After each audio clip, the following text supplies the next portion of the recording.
అందరూ బాగుండాలనుకుంటున్నాను. మీరు కనుక నా ఛానల్ని ఫస్ట్ టైం చూస్తున్నట్టయితే తప్పకుండా సబ్స్క్రైబ్ చేసుకోవడం మర్చిపోకండి. ఈరోజు మీరు చూస్తున్న వీడియో వచ్చేసి అనంతపూర్ డిస్ట్రిక్ట్స్లో ఉన్న లేపాక్షి టెంపుల్. వీడియో అయితే చాలా బాగుంటుంది. ఫస్ట్ అండ్ లాస్ట్ వరకు తప్పకుండా చూడండి. ఇక్కడ చాలా స్పెషాలిటీస్ అయితే ఉన్నాయి. నేను వీడియోలో అన్నీ కూడా ఎక్స్ప్లెయిన్ చేస్తాను. Thank you for watching. మనం ఈ లేపాక్షిలో ఫస్ట్ చూడాల్సింది ఏంటంటే జటాయు థీమ్ పార్క్. ఇక్కడికి వెళ్ళడానికి మనకి టికెట్ అయితే ఉంది. టికెట్ ప్రైస్ వచ్చేసి 10 రూపీస్ ఛార్జ్ చేస్తారు. ఇప్పుడైతే మనం పైకెళ్ళిపోదాం. పైకెళ్ళడానికి బ్యాక్ సైడ్ స్టెప్స్ ఉన్నాయి. స్టెప్స్ ఎక్కేసి పైకెళ్దాం. మనమైతే ఫైనల్లీ పైకొచ్చేసాం. ఇక్కడ చూసారు కదా జటాయు విగ్రహం చాలా పెద్దది కనిపిస్తుంది. మనకి ఈ ప్లేస్ నుంచి చూస్తే మొత్తం లేపాక్షి విలేజ్ అంతా కనిపిస్తది. అయితే మనకిక్కడ ఆ విగ్రహం దగ్గరికెళ్ళటానికైతే స్టెప్స్ ఉన్నాయి. బట్ ఇప్పుడైతే అది క్లోజ్ చేస్తుంది. అండ్ ఇక్కడి నుంచి గనక మనం చూస్తే మనకి నంది విగ్రహం కూడా కనిపిస్తది. ఇవన్నీ కూడా దగ్గరలోనే వాకబుల్ డిస్టెన్స్‌లోనే ఉంటాయి. మనం నడిచి కూడా ఎళ్లి చూడొచ్చు. ఇక్కడ చూస్తున్నారు కదా! మనకి నంది విగ్రహం కనిపిస్తుంది. అలాగే కొంచెం లెఫ్ట్ సైడ్‌లో చూస్తే మనకి ఊరంతా కనిపిస్తుంది. అండ్ ఇక్కడ వీరభద్ర స్వామి టెంపుల్ కూడా కనిపిస్తుంది.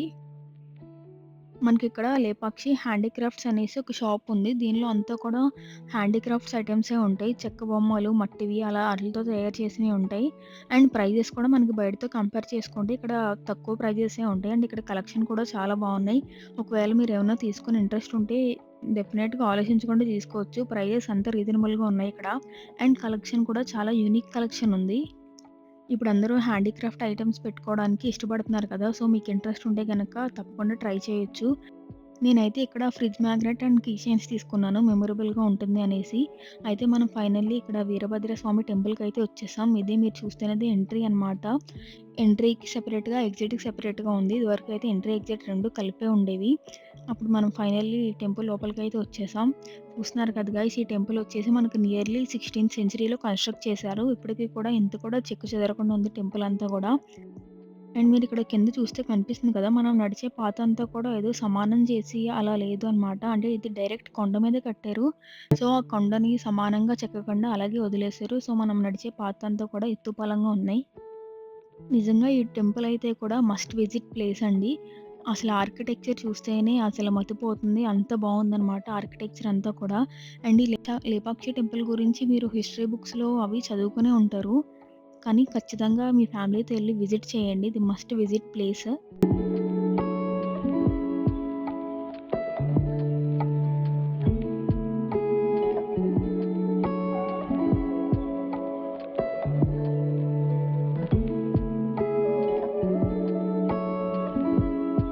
అయితే మనం ఫస్ట్ నాగలింగం అండ్ గణేష విగ్రహాలైతే చూద్దాం. మనకెప్పుడైనా పూజలవి ఏమైనా అయినప్పుడు ఫస్ట్ గణేష్ పూజ చేసిన తర్వాతే ఏ పూజైనా స్టార్ట్ చేస్తాం గదా! అలాగే ఇక్కడ కూడా శిల్పులు ఈ టెంపుల్‌ని చెక్కడం స్టార్ట్ చేసినప్పుడు ఫస్ట్ ఈ వినాయకుడి విగ్రహాన్ని చెక్కి తర్వాత మిగిలినవన్నీ చెక్కారంట. మనం ఈ వీరభద్రేంద్ర స్వామి దర్శనం చేసుకునే కంట ముందు ఫస్ట్ ఈ వినాయకుడి దర్శనం చేసుకొని టెంపుల్‌లోకెళ్ళాలి. అండ్ ఈ వినాయకుడి విగ్రహం అంతా కూడా మనకి 7 ఫీట్ ఉంటది. 7 ఫీట్ ఉన్నదంతా ఓన్లీ ఒక్క శిల పైనే చెక్కారు. అండ్ మనకి వినాయకుడి విగ్రహం తర్వాత ఏకశిల శివలింగం అనేది ఉంటది. ఇది వచ్చేసి ఇక్కడ చాలా స్పెషల్ అండి. ఈ శివలింగం అంతా కూడా ఓన్లీ ఒక్క రాయి పైన చెక్కారు. అయితే ఇదివరకు ఆ పైకెళ్ళి ఆ విగ్రహం ముట్టుకోవడానికి ఉండేదనమాట. ఇప్పుడు మొత్తం అలా గ్రిల్స్‌లా కట్టేసారు. అయితే ఈ శివలింగం హిస్టరీ ఏంటంటే మనకి శిల్పులుంటారు కదా! ఇవన్నీ చెక్కేవాళ్ళు. వాళ్ళు భోజనానికొచ్చిన సమయంలో వాళ్ళ తల్లి ఇంకా భోజనం ప్రిపేర్ చేయలేదు. అయితే నేను ప్రిపేర్ చేసొస్తాను అనేలోపు ఆవిడ వంట చేసి వచ్చేలోపు ఆ శిల్పులు మొత్తం ఈ విగ్రహాన్నయితే మొత్తం చెక్కడం జరిగిందంట. ఇదంతా కూడా ఓన్లీ ఏకశిల అంటే ఒకే ఒక రాయి మీద మొత్తం చెక్కారు ఎతుకులేం లేకుండా. ఇక్కడ చూసారు కదా! మనం దగ్గర నుంచి చూస్తుంటే వాళ్ళు చెక్కిందంతా కూడా ఎంత స్పష్టంగా ఉన్నాయి మొత్తం ఆ పాము పడగ అంతా కూడా. తర్వాత చూడాల్సింది ఏంటి అంటే, మనకిక్కడ సగం కట్టి వదిలేసిన కళ్యాణ మండపం ఉంటది. దాని చరిత్ర ఏంటి అంటే, అచ్యుతరాయుల కోశాధికారైన విరూపన్న రాజు అనుమతి లేకుండా ప్రభుత్వ ధనంతో ఈ టెంపుల్ అనేది స్టార్ట్ చేశారు. అప్పుడు విరూపన్న వ్యతిరేకులు కొంతమంది రాజుగారికి ఈ సమాచారం చేరవేశారు. అప్పుడు రాజుగారు విరూపన్నకి తన 2 కళ్ళు పీకేయాలనేసి శిక్ష విధించారు. అప్పుడు విరూపన్న తనకు తానే స్వయంగా తన 2 కళ్ళు తీసేసి గుడి గోడ పైన కొట్టారనమాట. ఆ రక్తపు మరకలు కూడా మనకిక్కడ ఒక ప్లేస్‌లో కనిపిస్తాయి. ఆ క్లిప్ వచ్చేసి నేను లాస్ట్‌లో యాడ్ చేస్తాను. అయితే ఇప్పుడు మనం చూస్తున్నాం కదా! ఇదొచ్చేసి లతా మండపం అంటారనమాట. చూసారు కదా! ఎంత క్లియర్‌గా, ఎంత డీటెయిల్‌గా చెక్కారో. లతలు అంటే ఓన్లీ ఫ్లవర్స్ అండ్ ఆకులుంటాయి కదా! ఆ రెండిటిలిని యూజ్ చేసి మొత్తం ఇదంతా చెక్కారు. అండ్ ఇక్కడ మొత్తం ఇలానే 70 ఉన్నాయన్నమాట. లతా మండపంలో లతా పిల్లర్స్. ఒక దాని మీద యూజ్ చేసిన డిజైన్ ఇంకొక దాని మీద యూజ్ చేయలేదు. మొత్తం అంతా కూడా యూనిక్ డిజైన్ ఉంది. చాలా చాలా బ్యూటిఫుల్ ఉంది.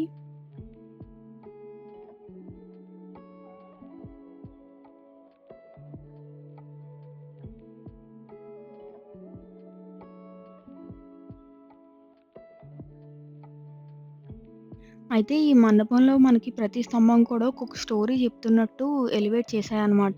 ఇక్కడ మనకి ఋషుల విగ్రహాలు అవన్నీ కనిపిస్తున్నాయి కదా! వీళ్ళందరూ ఏంటంటే శివపార్వతుల కళ్యాణికి విచ్చేసి అతిథులందరినీ కూడా వీళ్ళని ఆహ్వానిస్తున్నట్టు బయట ఇలా పెట్టారు ఎంట్రన్స్‌లో. అండ్ మనం ఇప్పుడు చూస్తున్న ప్రదేశం వచ్చేసి ఇది సీతాదేవి పాదం అనమాట. చరిత్రలోకి వెళ్తే గనక సీతాదేవి ఇక్కడ కాళ్ళు మోపారు అనేసి చెప్తుంది. మనం ఫుల్ ఇన్ఫర్మేషన్ తెలుసుకోకుండా ఏం చెప్పలేం కదా! అండ్ ఇక్కడ ఏంటి అంటే, ఆ సీతాదేవి బొటనవేలులో నుంచి నిరంతరం మనకి నీళ్లొస్తూనే ఉంటాయి. మనం ఇక్కడ చూస్తున్నాం కదా! ఇదంతా ఏంటి అంటే భోజనం చేసే ప్లేట్స్ అనమాట. ఇక్కడ శిల్పులు పనిచేసినప్పుడు వీటిలోనే భోజనం చేసేవారు. మనకి మధ్యలో ఉన్న దానిలో అంతా కూడా రైస్, చుట్టూ అంతా కర్రీస్. మనకిలా ఇక్కడ 4 ప్లేట్స్ అయితే కనిపిస్తున్నాయి. మనకిక్కడ కనిపిస్తుంది కదా! ఇదొచ్చేసి హోమం చేసే ప్రదేశం అనమాట. ఎప్పుడన్నా ఇక్కడ కళ్యాణం అవేమైనా జరిగినప్పుడు ఇక్కడే హోమాలవన్నీ చేస్తారు. మనం ఇప్పుడు గుళ్ళోకి దర్శనం చేసుకోవడానికెళ్దాం. మనకిక్కడ చూడండి తులసి కోట కనిపిస్తుంది. ఆ తులసి కోట కూడా మొత్తం రాయితోనే చేసిందనమాట. ఆ కాలంలో చేసిందే ఇప్పటికి కూడా ఇంత కూడా చెక్కు చెదరకుండా అలానే ఉంది తులసి కోట కూడా. అండ్ మనకిక్కడొచ్చేసి టెంపుల్‌లో కూడా మొత్తం 70 పిల్లర్స్ ఉంటాయి. 70 పిల్లర్స్‌లో ఒక పిల్లర్ వచ్చేసి గాల్లో వేలాడే స్తంభం. ఈ పిల్లర్స్ మీద కూడా డీటెయిలింగ్ చూసారా ఎంత బావుందో! ఎంత నీట్‌గా ఒక గోపురం అలా చెక్కారు. దానిలో వెళ్ళటానికి ద్వారం, ఆ గుడి పైన అంతా చాలా చాలా నీట్‌గా చెక్కారు కదా! అసలు నిజంగా ఆ రోజుల్లోనే ఇలా ఎలక్ట్రిక్ టూల్స్ ఏం లేకుండా మొత్తం ఇదంతా చేత్తో అది కూడా ఒకే స్టోన్స్ పైన చెక్కారంటే చాలా గ్రేట్ కదా! అండ్ మనం ఇక్కడ పైన చూస్తున్నాం కదా! ఇవంతా వచ్చేసి 3 పెయింటింగ్ అనమాట. మనం ఎటెళ్తే అటు అవి మన వైపు చూస్తున్నట్టు అనిపిస్తది. ఆ రోజుల్లో ఏసినవే ఇంకా అవి మనకి కనిపిస్తున్నాయి. అండ్ ఈ పెయింటింగ్స్ అంతా కూడా రామాయణం, మహాభారతం, వెంకటేశ్వర స్వామి కళ్యాణం స్టోరీస్ అన్నీ అలా పెయింటింగ్ రూపంలో పైన ఎసారు. అండ్ ఈ గుడిలో ఉన్న ప్రతి పిల్లర్ కూడా మనకి ఒక స్టోరీ చెప్తది. అంటే ఒక దేవుడి విగ్రహం అన్నా, లేకపోతే మనకి 4 వేదాలు అన్నట్టు రిప్రజెంట్ చేసినట్టు. అలా మీరెళ్ళినప్పుడు మాత్రం ఖచ్చితంగా గైడ్‌ని పెట్టుకొని గైడ్‌తో అన్నీ ఎక్స్‌ప్లెయిన్ చేయించుకోండి. మనం వీడియోలో అయన్నీ చెప్పేస్తే చాలా టైం పడతదనేసి నేను అవేమి పెట్టించలేదు. మనకిక్కడ కనిపిస్తుంది కదా! ఇదే మనం టెంపుల్‌లోకెళ్ళే మెయిన్ ఎంట్రన్స్. అయితే మనకి ఫోన్ అయితే అలో చేయరు లోపలికి. అయితే మీరు టెంపుల్ లోపల ఎలా ఉందో చూడాలనుకుంటే రీసెంట్‌గానే మన ప్రైమ్ మినిస్టర్ నరేంద్ర మోడీ కూడా లేపాక్షిలో పూజలవి చేయించుకున్నారు. ఆయన వీడియోస్ చూస్తుంటే మీకు టెంపుల్ లోపల ఎలా ఉందనేది కూడా కనిపిస్తది దానిలో. ఇక్కడ మనకి చూస్తున్నారు కదా! ఒక పిల్లర్ ఉంటే ఆ పిల్లర్‌కి చుట్టూ 360 డిగ్రీస్‌లో కూడా ఏదో ఒక స్కల్ప్చర్ ఉంది. అసలు ఒక్క చోట కూడా ప్లెయిన్‌గా వదిలేసింది ఎక్కడా లేదు. అండ్ వీటికి చాలా చాలా స్టోరీస్ ఉన్నాయన్నమాట. నాకన్నీ సగం సగం తెలిసిన నాలెడ్జ్‌తో మీకైతే నేనేమి ఎక్స్‌ప్లెయిన్ చేయలేను కదా! మనకు మొత్తం తెలిస్తే ఒక ఇన్ఫర్మేషన్ అనేది పక్కనోళ్ళకి చెప్తే అది ఒక పద్ధతిగా ఉంటది. అంతేగాని నాకే ఏం తెలియకుండా మీకేం చెప్పలేను నేను. అందుకనే మీరు కూడా తప్పకుండా ఎళ్లి టెంపుల్‌కి విజిట్ చేయండి. అండ్ మన వీడియో కూడా ఎలా ఉందో చూసి కమెంట్ సెక్షన్‌లో కమెంట్ చేయడం అయితే మర్చిపోకండి. అండ్ అందరికీ షేర్ చేయండి. సో దట్ మీరు అక్కడికెళ్ళినప్పుడు మీకు కొంచెం నాలెడ్జ్ అనేది ఉంటదన్నమాట. ఏవి ఎక్కడెక్కడ ఉన్నాయనేది తెలుస్తది. అయితే మనకి మెయిన్ టెంపుల్‌లో ప్రత్యేకత ఏంటి అంటే గాల్లో వేలాడే స్తంభం అనమాట. దానికి కింద అనేది ఏ సపోర్టు ఉండదు. ఓన్లీ పైన సపోర్ట్‌తో మాత్రమే గాల్లోంచి వేలాడుతది. అప్పన్న, జక్కన్న అనే ఇద్దరు శిల్పులు వాళ్ళ నైపుణ్యాన్ని చూపించుకోవడం కోసం ఈ గాల్లో వేలాడే స్తంభాన్ననేది చెక్కడం జరిగింది. అయితే మనకి అప్రాక్సిమేట్‌గా 1909 సంవత్సరంలో బ్రిటిష్ ఆఫీసర్స్ అసలా ఆ గాల్లో వేలాడే స్తంభం ఏంటి, ఈ టెంపుల్‌లో ఉన్నవన్నీ కూడా ఇన్వెస్టిగేట్ చేయాలనేసి వచ్చారు. వాళ్ళప్పుడు ఈ వేలాడే స్తంభాన్ని చూసి, దాన్ని ఇనుప ఊసలతో కొట్టి కదల్చాలని ట్రై చేశారు. అప్పుడు ఆ స్తంభం కొంచెం పక్కకొరిగింది. దాంతో పాటు మిగిలిన చాలా కొన్ని స్తంభాలు కూడా అలాగే పక్కకొరిగినియి. అప్పుడు వాళ్ళు ఈ స్తంభాన్ని తీసేస్తే టెంపుల్ అంతా కూడా ఏదైనా జరుగుతుంది అనేసి దాన్ని అలా విడిచిపెట్టేశారు. అప్పుడే హ్యాంగింగ్ పిల్లర్ వచ్చేసి ఒక సైడ్ కొంచెం నేలకి టచ్ అయింది. అప్పటి వరకు మొత్తం అంతా గాల్లోనే ఉండేది. ఏ సపోర్ట్ లేకుండా. అయితే మనం ఇప్పుడు దీని కింద ఒక కర్చీఫ్‌ని పెట్టేసి చూద్దాం. అసలు నిజంగానే ఏదన్నా పెడితే ఇటువైపు నుంచి అటువైపుకొస్తుందా? గ్యాప్ ఉందా? ఏంటి అనేసి. ఇక్కడ చూడండి మనం కర్చీఫ్ పెట్టి ఇటు పైపు నుంచి తీసిన వెంటనే ఈ ఇటు చివరి సైడ్ మొత్తం ఫుల్‌గా మనకు బయటికి రావట్లేదు. మనం ఇప్పుడే కదా చెప్పుకున్నాం ఒక సైడ్ కొంచెం నేలకి తాకింది అనేసి. ఆ తాకిన ప్రదేశంలోనే ఆ క్లాత్ బయటకి రావట్లేదు. లేకపోతే మిగిలిందంతా ఫస్ట్ నుంచి లాస్ట్ వరకు అది బయటకొస్తుంది. ఇదే లేపాక్షిలో ఉన్న ప్రత్యేకమైన పిల్లర్ అనమాట.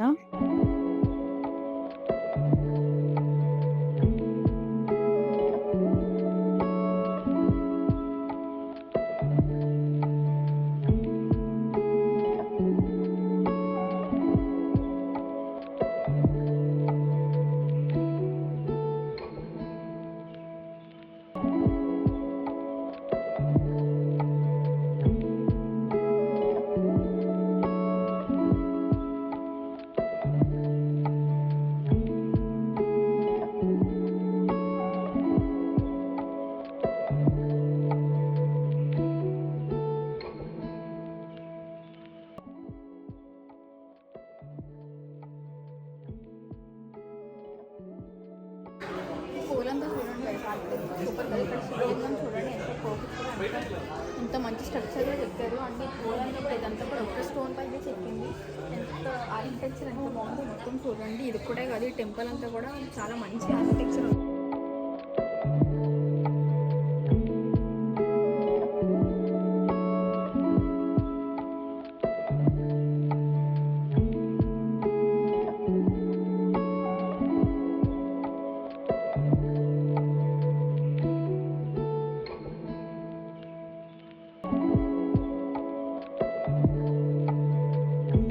మనం లాస్ట్‌లో అయితే ఈ నంది విగ్రహం దగ్గరకొచ్చాం. అయితే ఫస్ట్ మీరు జటాయు పార్క్ చూసేయండి. తర్వాత టెంపుల్‌కెళ్ళి దర్శనం చేసుకొని అప్పుడు లాస్ట్‌లో వెళ్ళిపోయే దారిలో ఈ నంది విగ్రహం అయితే చూడండి. ఈ నంది విగ్రహం వచ్చేసి మనకి టెంపుల్‌కి దగ్గర దగ్గర 200 మీటర్స్ దూరంలో అయితే ఉంటుంది. అయితే ఈ నంది ప్రత్యేకత ఏంటి అంటే ఈ నందిని కూడా ఏకశిల అంటే ఒకే ఒక రాయి పైన చెక్కారనమాట. ఎక్కడ అతుకులు గాని అవేం కనిపించవు మనకి. అండ్ దీని హైట్ వచ్చేసి 20 ఫీట్స్, లెంగ్త్‌కి వచ్చేసి 30 ఫీట్స్ అనమాట. మనకి వరల్డ్‌లోనే ద సెకండ్ బిగ్గెస్ట్ నంది అనమాట ఇది. అది కూడా ఇలా ఏకశిల పైన చెక్కిన దానిలో. అయితే మనకి ఈ నంది ఆభరణాల్లో వచ్చేసి నెక్లెస్ అండ్ మువ్వల హారం అండ్ గంటల చైన్ అలా వేసున్నాయి చూడండి మెడలో. అవి కూడా ఎంత డీటెయిల్డ్‌గా ఎంత నీట్‌గా చెక్కారో కదా! వీకెండ్ రోజు ఎళ్ళామనమాట. అందుకని ఇంత చాలా మంది జనాలున్నారు. అండ్ ఎండలు కూడా చాలా ఎక్కువున్నాయక్కడ. మనకి ఇక్కడి నుంచి చూస్తే జటాయు పార్క్ అనేది చాలా క్లియర్‌గా కనిపిస్తది. అదిగోండి కనిపిస్తుంది కదా! జటాయు పార్క్ అదే. ఇదండి ఈరోజు మన వీడియో వచ్చేసి. హోప్ ఈ వీడియో మీ అందరికీ నచ్చిందని అనుకుంటున్నాను నేను. మీరు కూడా ఇప్పుడు సమ్మర్ హాలిడేస్ కాబట్టి తప్పకుండా లేపాక్షి ట్రిప్ ప్లాన్ చేసుకొని ఎళ్ళండి మీ ఫ్రెండ్స్‌తో అండ్ ఫ్యామిలీ మెంబర్స్‌తో. అండ్ ఇదొచ్చేసి మనకి బెంగుళూరు కూడా దగ్గరే. అండ్ ఆంధ్రాలో వచ్చేసి అనంతపూర్ డిస్ట్రిక్ట్ హిందూపూర్ దగ్గరలో ఉందనమాట.